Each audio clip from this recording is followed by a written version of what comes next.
Welcome guys to my channel, The Big Screen. Today's video is another very good video. Anything that you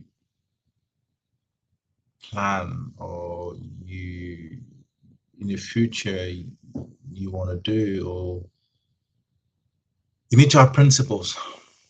Even your way of life, you need to have principles. And on this channel, we're learning about finance, about success, about the society around us, and how to become a better person financially.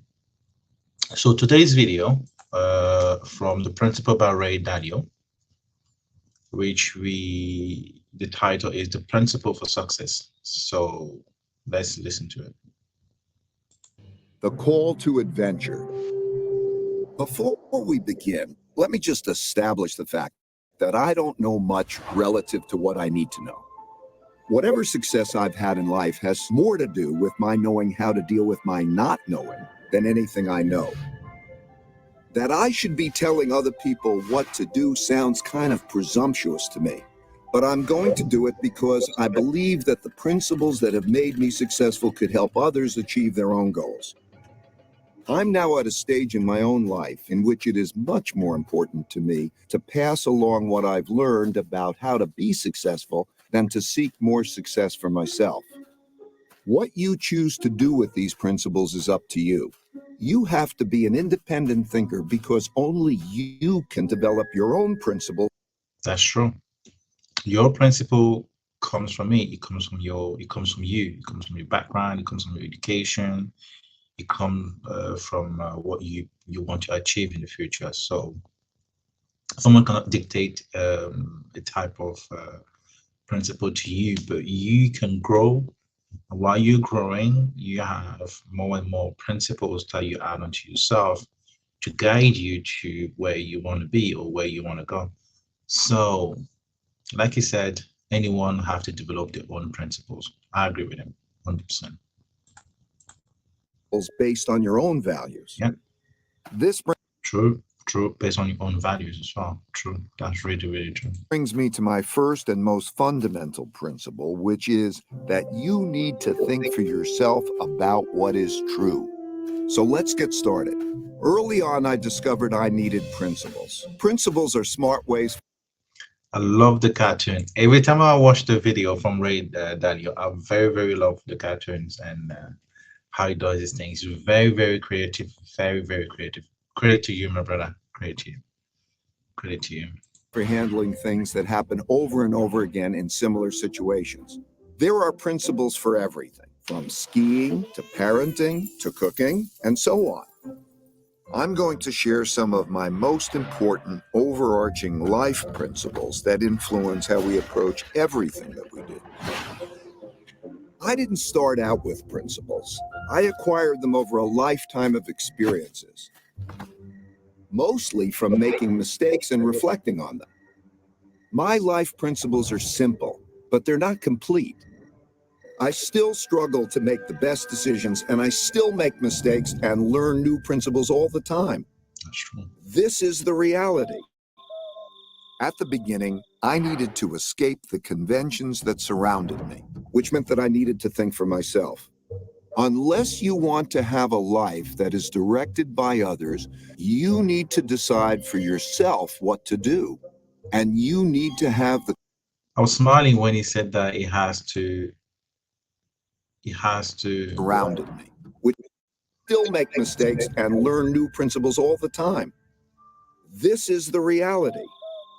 At the beginning, I needed to escape the conventions that escape the convention that surrounded him. So I think all of it we have to, because we have family, parents, moms, dad, brothers. Everyone think they know what is best for us, maybe more than us. So we have to leave them. We have to put ourselves in a box separate from them.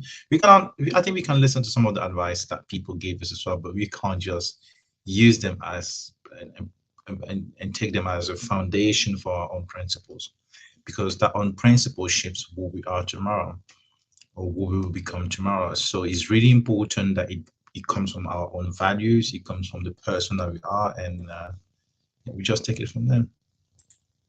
Surrounded me, which meant that I needed to think for myself. Yeah. Unless you want to have a life that is directed by others, you need to decide for yourself what to do, and you need to have the courage to do it. Yeah. But I didn't know that at first. I only learned that from going on my adventure. Looking back on my own journey, I now see that time is like a river that carries us forward into encounters with reality that require us to make decisions. We can't stop our movement down this river, and we can't avoid the encounters. Yeah. We can only approach them in the best possible way. In your lifetime, you will face millions of decisions. The quality of your decisions will determine the quality of your life. Over the course of my lifetime, the most valuable things I've learned were the results of mistakes I reflected on to help form principles so I wouldn't make the same mistakes again. These principles took me from being a very ordinary middle-class kid from Long Island to becoming very successful as judged by conventional measures.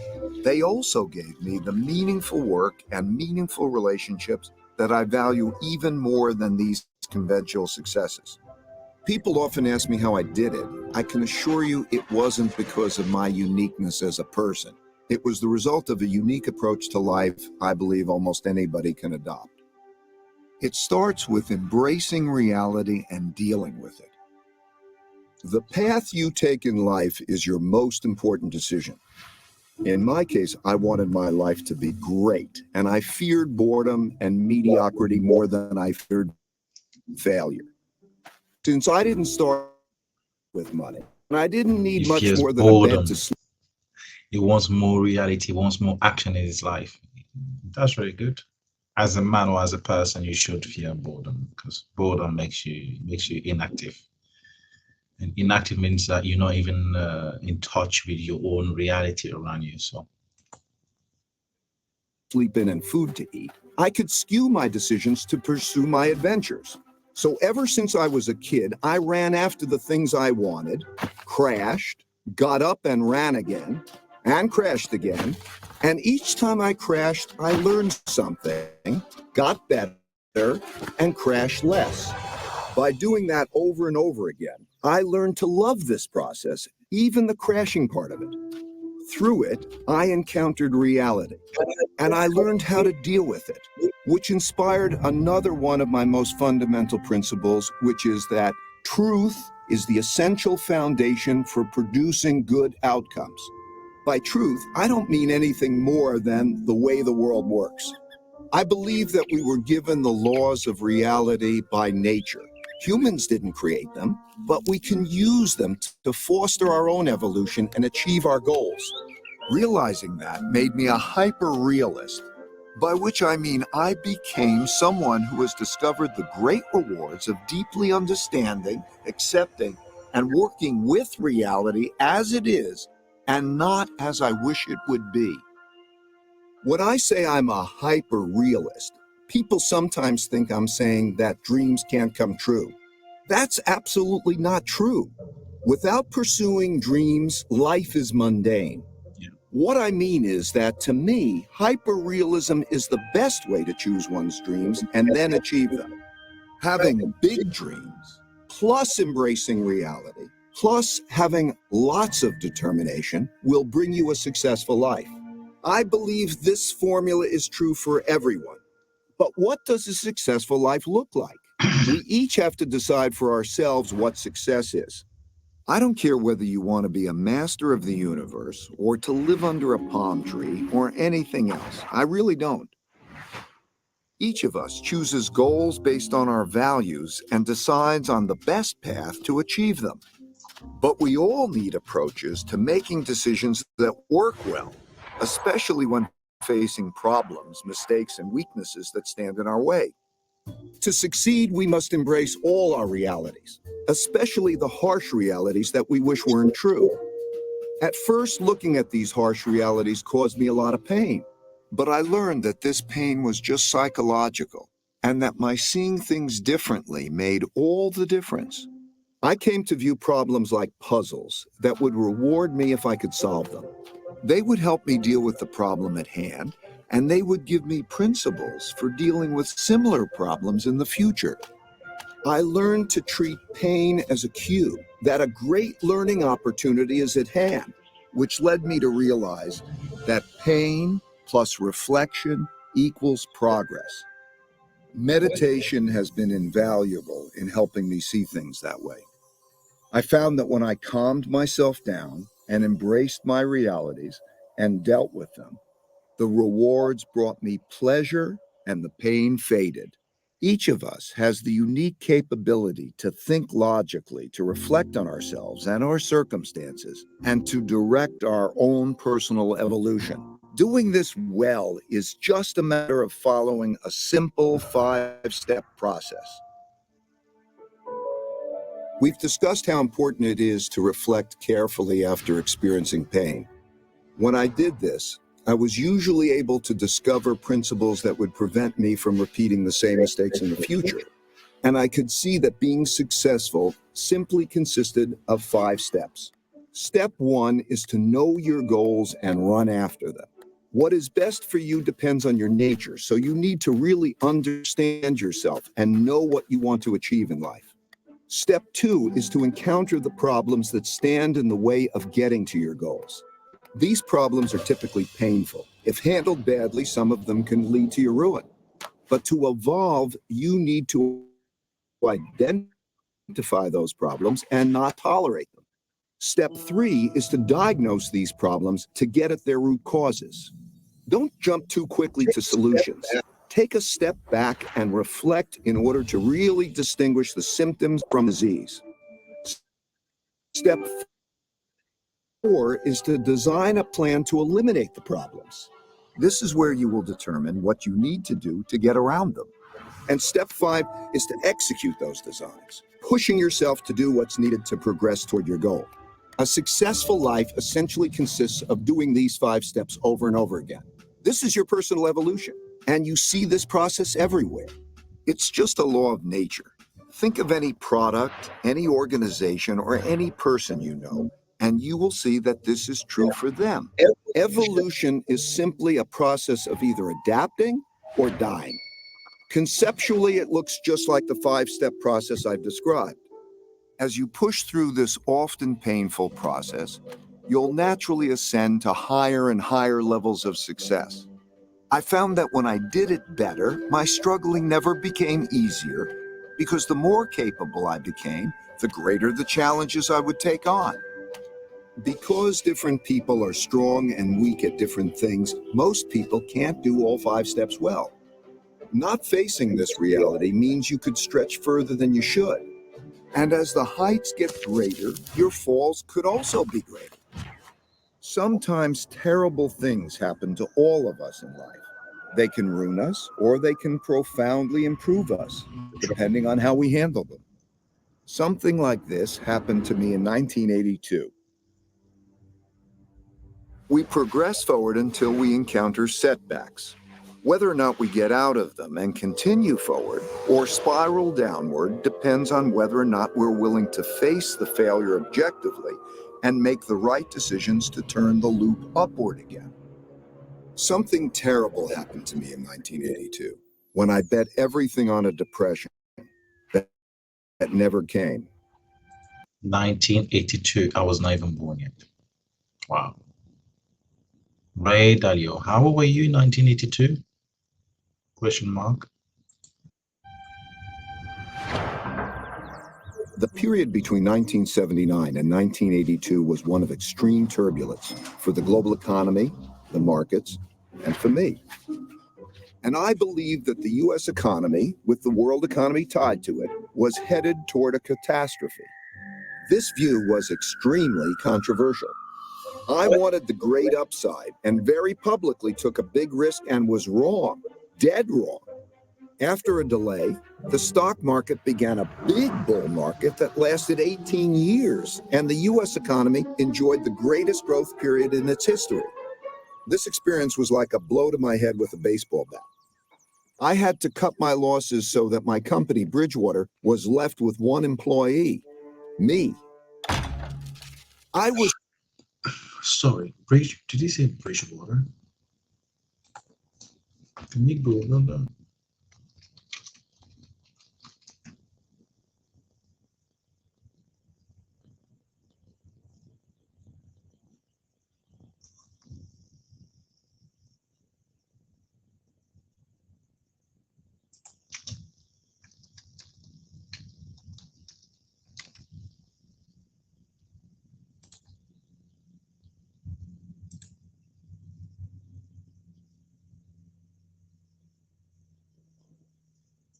Oh my God. Oh my God. Guys, you won't believe it. Let me just share this quickly so you can see why I am saying what I'm saying. Bridge Water Associates. Bridge Water Associates. Okay. Founder Ray Dalio. CEO Ray. Person is just new. CEO 2022. Headquarters Westport, Connecticut, United States. Founded in 1975. Wow. Wow. Wow. So this Ray Dalio, he ain't no joke. He ain't no joke. So the guy is big. The guy is very, very big. To have a company that is founded in 1975 and still up and running till today, it means that whatever life lesson that he's giving, he knows what he's talking about. That's why we have to learn from elders. We have to learn from people like him to be able to have knowledge and to build the roads and to build our future roads. And this guy just have 2.49 million subscribers. This guy should be like everywhere.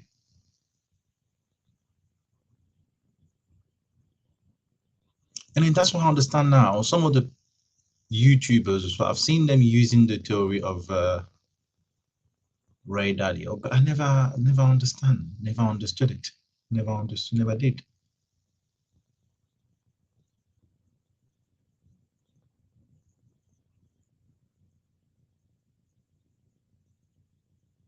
There is simply no price it can pay for each one of the lessons you share, Ray. I had the pleasure to see you in person in San Francisco during Dreamforce and even covering the same topics. It seems that every time we listen to you or watch this video, something else new will pop up in my head.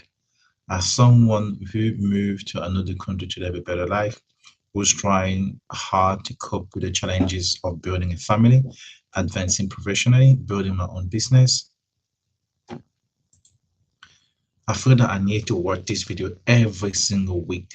I have my word that I will share it as much as I can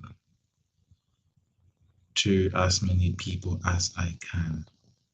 That's what I said. This guy, we're not giving him too much credit. I think Ray Dalio, that's what I just said earlier, even without knowing that people put comment down below on his own channel, The Principles for Success by Ray Dalio. So let's just carry on with the video before I get carried away, being too excited that the guy knows what he's talking about. He experienced it, so he's talking from experience and lived experience or lived experiences. Wow. Okay. Let me just get back on. I was so broke, I had to borrow $4,000 from my dad to pay my bills. But even worse was having to let go the people I cared so much about. I wondered whether I should give up my dream of working for myself and play it safe by working for someone else in a job that would require me to put on a tie and commute every day. Though I knew that for me, taking less risk would mean having a less great life. Being so wrong, and especially being so publicly wrong, was painfully humbling. I am still shocked and embarrassed by how arrogant I was in being totally confident in a totally incorrect view. Though I'd been right much more than I'd been wrong, I had let one bad bet erase all my good ones. I thought very hard about the relationship between risk and reward and how to manage them. But I couldn't see a path forward that would give me the rewards I wanted without unacceptable risk. This kind of experience happens to everyone. It will happen to you. You will lose something or someone you think you can't live without, or you will suffer a terrible illness or injury, or your career will fall apart before your eyes. You might think that your life is ruined and that there's no way to go forward, but it will pass. I assure you that there is always a best path forward, and you probably just don't see it yet. You just have to reflect well to find it. You have to embrace your reality. Sometimes things happen that are hard to understand.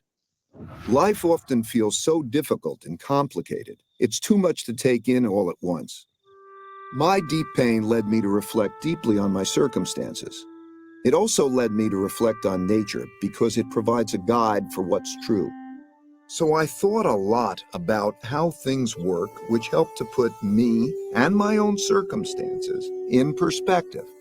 I saw that at the Big Bang, all the laws and forces of the universe were created and propelled forward, interacting with each other as a perpetual motion machine, in which all the bits and pieces coalesce into machines that work for a while, fall apart, and then coalesce into new machines.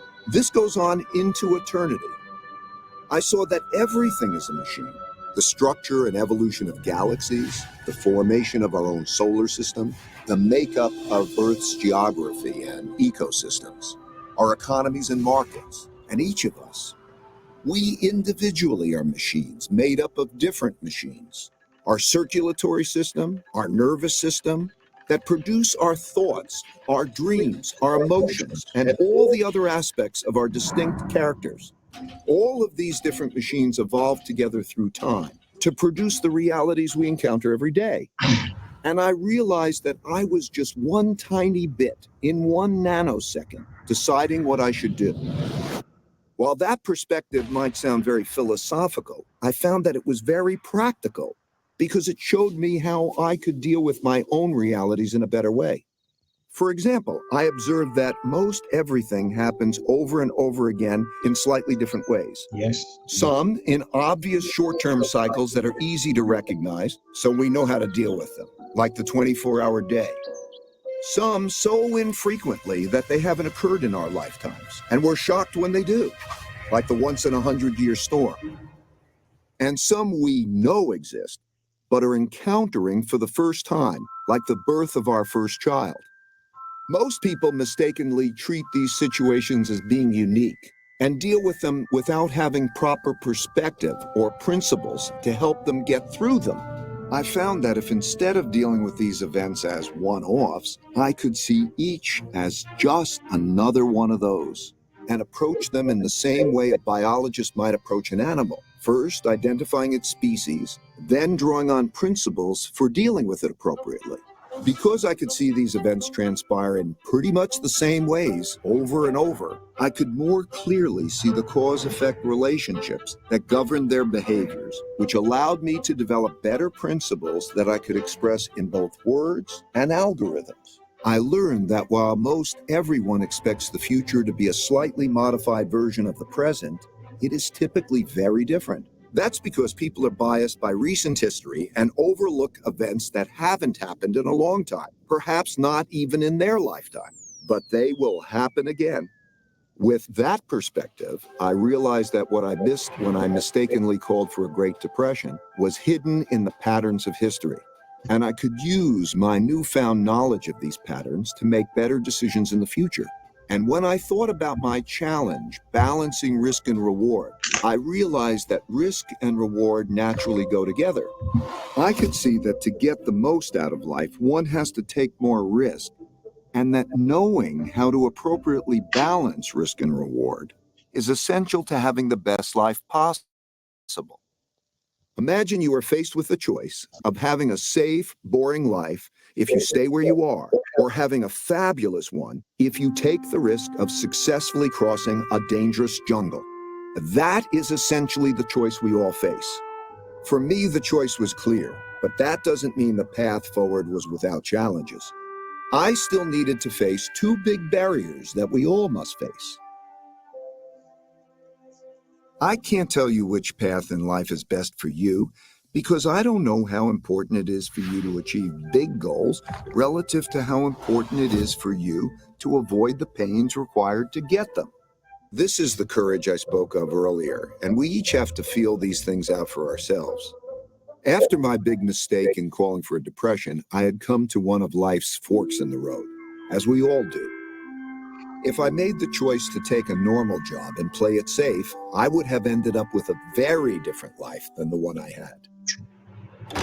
But as long as I could pay the rent, put food on the table, and educate my kids, the only choice for me was to risk crossing the jungle in pursuit of the best life possible.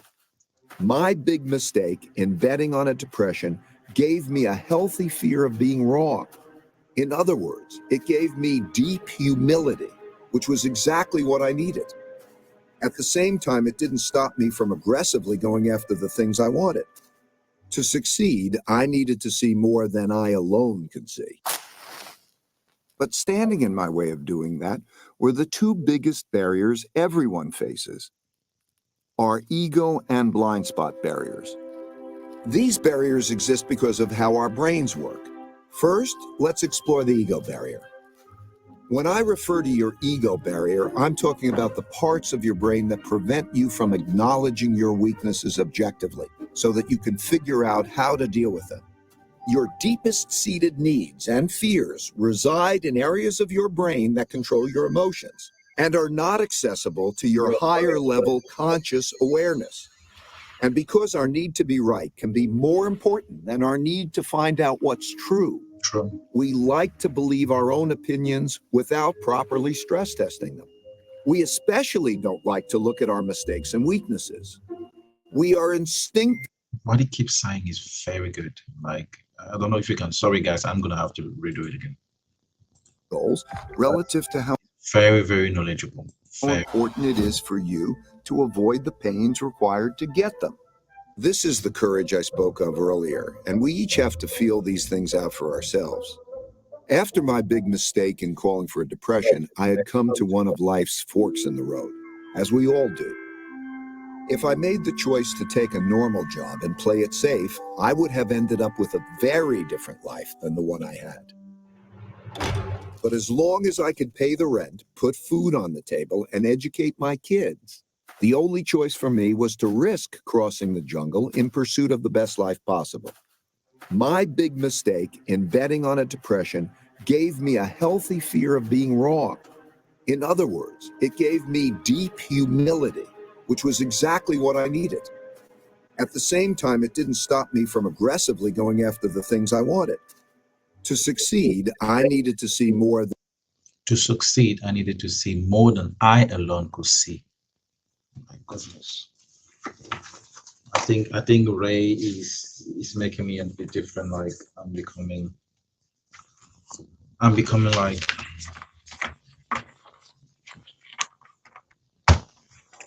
to succeed, I needed to see more than I alone could see. That's fantastic.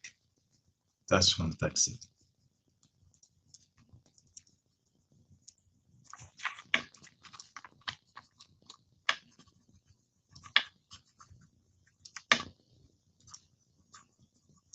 Could see.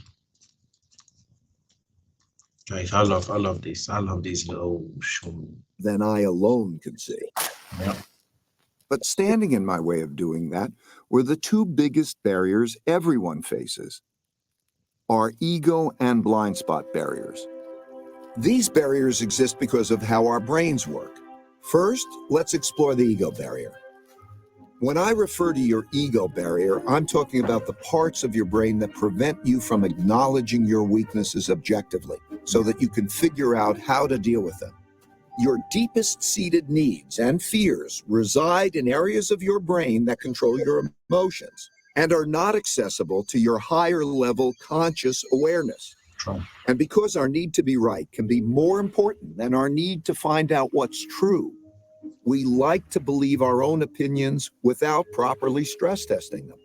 We especially don't like to look at our mistakes and weaknesses.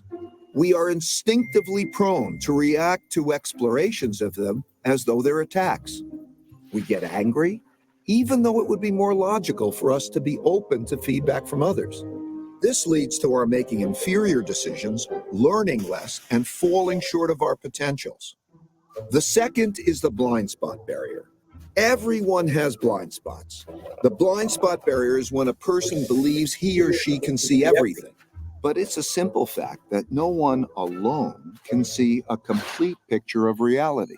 Naturally, people can't appreciate what they can't see, just as we all have different ranges for singing, hearing pitch, and seeing colors. We have different ranges for seeing and understanding things. For example, while some people are better at seeing the big picture, others excel at seeing details. Some are linear thinkers, and others are more lateral. While some are creative but not reliable, others are reliable but not creative, and so on.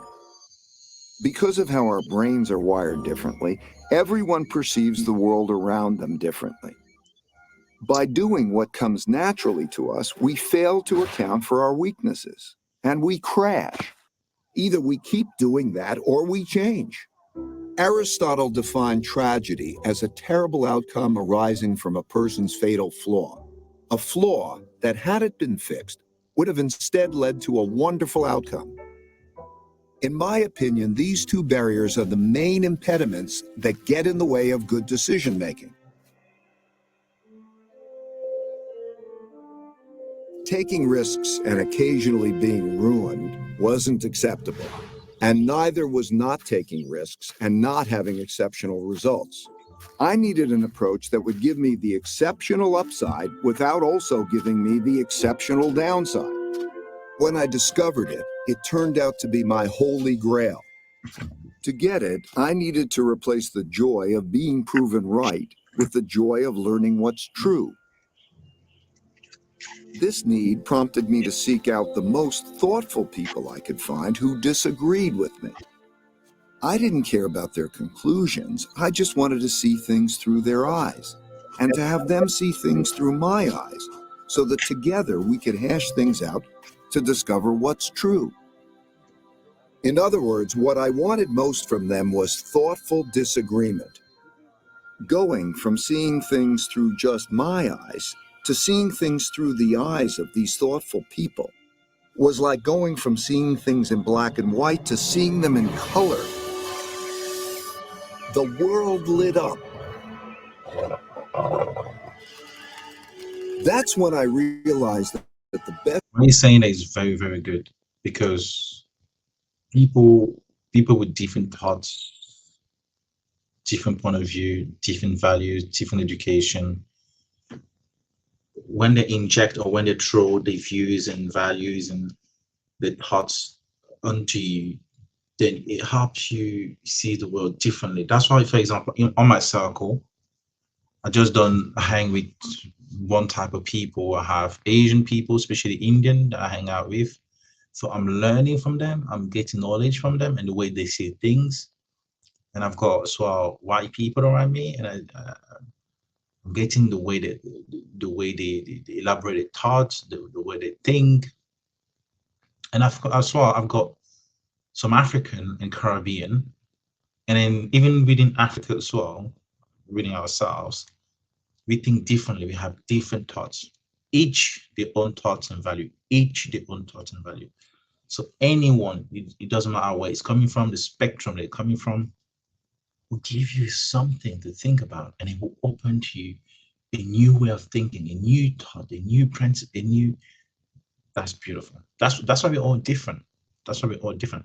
But then again, if we cannot absorb and criticize our own self by letting other people that see our mistakes to tell us or to make a judgment onto it, then we cannot evolve even as a person. You have to let people tell you, oh no, I think you're doing this wrong.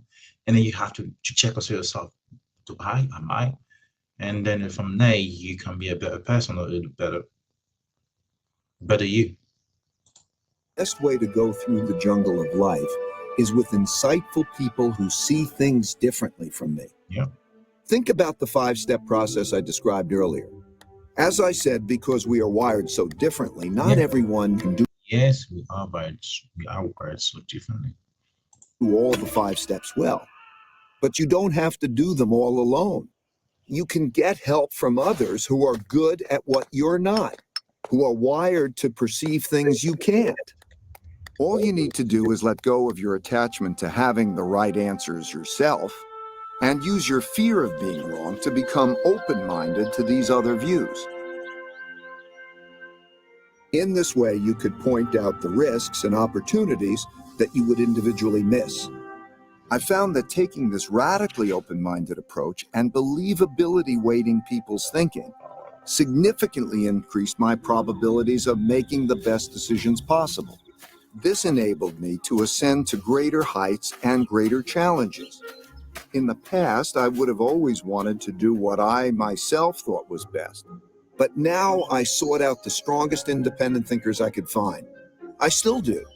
There is nothing better to be on a shared mission with extraordinary people who can be radically truthful and radically transparent with each other.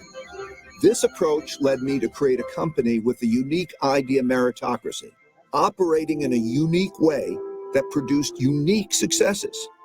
In an idea meritocracy, you get the best of everybody. Everyone thinks independently. Then we work through our disagreements to get at what's best. Yeah. However, not every opinion is equally valuable, and we had to learn to distinguish between good ideas and bad ones to get the best decisions. In other words, we needed to believability weight people's thinking. But that's another story I will explain in my work principles. Right now, there are many wonderful opportunities and dangerous risks surrounding you that you don't see. If you saw them, free of the distortions produced by your ego or your blind spots, you would be able to deal with them more effectively. If you could acquire this ability, and with practice you can, you will radically improve your life. So far, I described how I learned to confront my own realities, my problems, my mistakes and weaknesses, and how I surrounded myself with others who could do things better than I could. This was the most effective way I discovered for making great decisions. This is not the normal way of being, but through this approach, I became very successful. And being successful enabled me to meet extraordinarily successful people and see how they think. I've discovered that their journeys were similar to mine. You might not know it, but they all struggle, and they all have weaknesses, that they all get around by working with people who see risks and opportunities that they would miss. Over time, I learned that by nature, most people's greatest strengths are also connected to their most significant weaknesses. And striving hard for big things is bound to lead you to painful falls. It's just part of the process. Such setbacks will test you. They sort people. Some think hard about what caused their setbacks, learn lessons, and continue progressing toward their goals, while others decide that this game is not for them and get off the field. I've come to realize that success is not a matter of attaining one's goals. I found that when I reached each new higher level of success, I rarely remained satisfied. The things we are striving for are just the bait. Struggling to get them forces us to evolve. And it is this struggle toward personal evolution with others that is the reward. I no longer wanted to get across the jungle, but instead wanted to find greater and greater challenges to go after. Surrounded by great people, working together on a shared journey. Eventually, the success of the mission and the well-being of the people alongside me became more important than my own success. I also started to see beyond myself and wanted others to be successful when I'm no longer here. I realized that if I fail to do that, I will be a failure. I struggle with this now. We all struggle with different things at different times, until we either choose to give up or until we die and become part of the larger evolutionary story. This is how all machines work and are recycled through time. When a machine breaks down, its parts go back into the system to become parts of new machines that also evolve through time. Sometimes this makes us sad because we become very attached to our machines. But if you look at it from the higher level, it's really beautiful to observe how the machine of evolution works. Now you must decide for yourself how you will evolve. Forget about where these principles came from. Just assess whether or not they are useful to you and evolve them to suit your own needs. As with all of life's decisions, what you do with them is ultimately up to you. My only hope for you is that you have the courage to struggle and evolve well to make your life as great as it can be.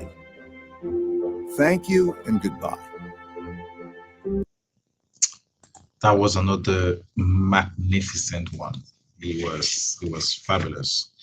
So what I've learned is that to succeed, I need to say more than I alone could say. That's one of the main role. And then the second rule is that I should not let my ego and my blind spot guide me to a hole, to a pit, into a pit. So, and then the third one is that I should bring people to help me go through that road of success, because I alone can't do it. Because I alone can't see my ego, I can't check myself out, I can't check my weaknesses, I can't check my failures. Because the way I will analyze myself, I will always analyze as if everything I do is correct and I'm never wrong. So that's one part also is very, very important. Having other people thoughts to check you out, or other people values and opinions to check you out. And then from there, you can be a better you. And then you can use their opinion with your opinion and weigh what's best and what's good, what's right, and make a big, big, big step. And then the fourth and the last one from this video, which is very fantastic, is that we always think that the goal for success is for us to amass a lot of, I don't know, monetary values.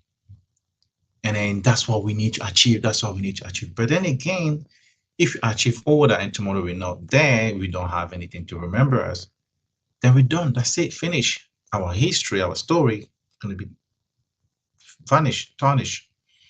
But then if we produce people that would think like us, sorry, and carry on our work that we're going to leave behind us, then we'll be remembered. We see, I never met this guy, never even had the knowledge that he ran a big company in Bridgewater. And today I do know. And his humility is unbelievable, incredible. His life lesson, his teachings as well is even different. Me, I get more connected to the way he teaches, the way he says things. And I think all of us, we have to learn from him. All of us, we have to learn from him. We have to learn. This principle for success is brilliant. It's very, very brilliant. That's one for us, guys. Make sure you watch this video. Don't forget to subscribe and like, and I will see you on to the next video.